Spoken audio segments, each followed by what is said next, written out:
Hey guys, so on to my next video. I'm going to be talking about the Journey of Love Oracle deck. If you're watching this, I am wearing the same shirt as in the last video because I'm recording this right after, but it will probably not be up until a few days later, so I promise I do change clothes. But yeah, I just decided to film in this chunk of free time that I have, so that's why I'm wearing the same clothes. But anyway, down to the actual deck. This deck was sold to me by someone on Tumblr. I cannot remember their URL, and I have so many messages it's hard to go back and find it. But it was very generous of them. Unfortunately, I don't have the deck box, so I can't really talk about the deck box. But this deck, in and of itself, is very interesting to me. I tried to find different examples. So basically, this deck is all about, like, it's just art, like abstract art. And it is so interesting because, yeah, sometimes you have something that looks like this, right? Just a few black lines. It doesn't seem like much. But then on the other hand, you'll get something like this. Like, there are so many different art styles throughout this deck. And at first it was like a little daunting to me because it's so different. But actually I enjoy it a lot because I like art, so it's fun to look at it. But these are what the backs look like. You might have seen this deck in the previous video. Like I said in that video, I do not read reversals with this deck because it is super obvious whenever I'm shuffling if it is upside down, as you can tell.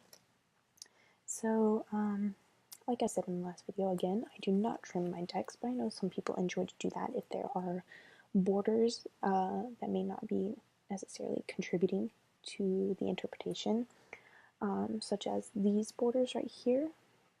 The only problem for people who like to get rid of these borders would be that on the front, there is no border. That border is only on the back of the card, so that's just something to keep in mind if you really, for some reason, cannot stand these extra borders that basically serve no purpose, essentially.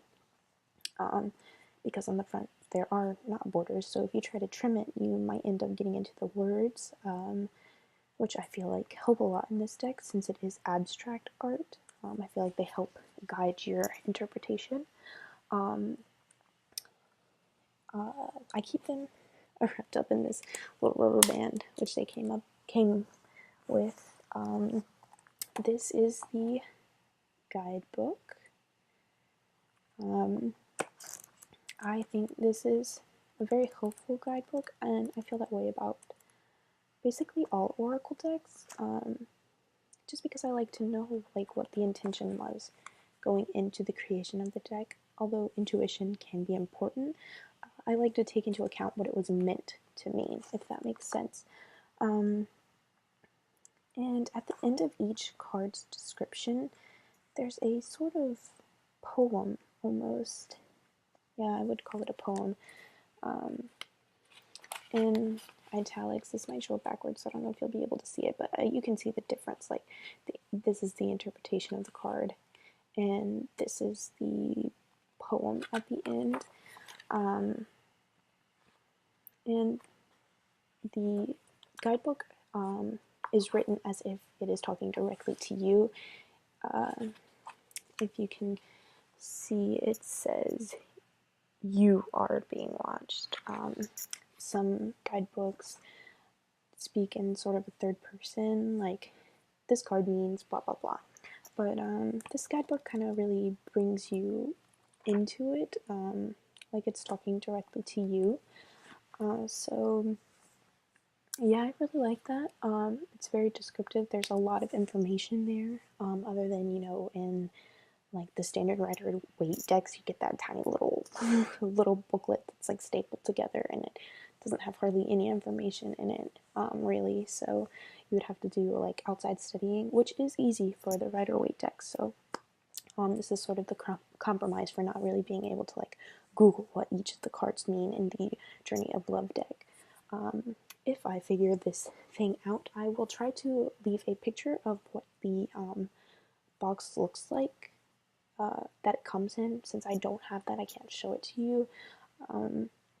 I'd imagine it would come in a pretty hefty box because that's typically the case for Oracle decks, especially Oracle decks of this size. Speaking of size, I have tiny hands, so that is one thing I do not like about this deck is I have such tiny hands. It is so hard to shuffle because I like to do shuffling like this, mixed in with, you know, like whatever that's called. Yeah, I like to do a mix of both because, I don't know, whenever I'm shuffling, say like this, I shuffle sideways for this deck so that way there are no reversals. But like if I shuffle like this, as you shuffle, the top two cards almost always stay the same. So to stop that from happening, I also like to turn it sideways and shuffle like this every once in a while, which is very difficult for someone with small hands for a deck this size. The cards are also pretty sticky, if that makes sense. Like they just cling to each other. So, I mean, you basically just, if you do a shuffle like that, you basically just have to release like little chunks at a time rather than single cards. I hope that makes sense. It makes sense to me, so. I think that about covers it. I mean, I really like this deck because it's so different than any other deck I have because of the completely different styles in the art and the fact that it's abstract art to begin with. There's just, you can really take a lot from it. Oh, one thing I really don't like when Oracle decks do this. So this is a card in the deck, right? Here is the back of the card. I don't know why, but it always just annoys me for some reason when they like double up on the art like that. Like, in my opinion, artwork for the back of a card should be unique from the deck. I don't know why, that's just a little pet peeve of mine. It does not take away from the experience of the deck, but that's just my thoughts on it. So yeah, that was the Journey of Love deck. As always, feel free to check out my shop, no pressure. But yeah, thanks for watching.